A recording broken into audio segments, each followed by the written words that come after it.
Hi friends, నేను మీ రమేష్ ఇక్కడ అయితే నైట్ వర్క్ చేస్తాను ఫ్రెండ్స్. రాత్రి 11:30 అవుతుంది ఫ్రెండ్స్. అన్నం తిన్నాం, పట్టుకున్నాం. వీడియో లైక్ కొట్టండి, షేర్ చేయండి. మా కష్టాలు ఎట్లా ఉంటాయి, మా కష్టాలు ఎవరు గుర్తిస్తుంది ఫ్రెండ్స్. కష్టాలు చూసైనా లైక్ కొట్టండి, సబ్స్క్రైబ్ చేసుకోండి ప్లీజ్. ఒక టాక్ నడుతుంది.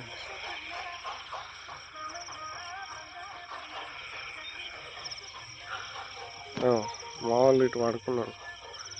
వీడియో ఇస్తా ఫ్రెండ్స్. వెనక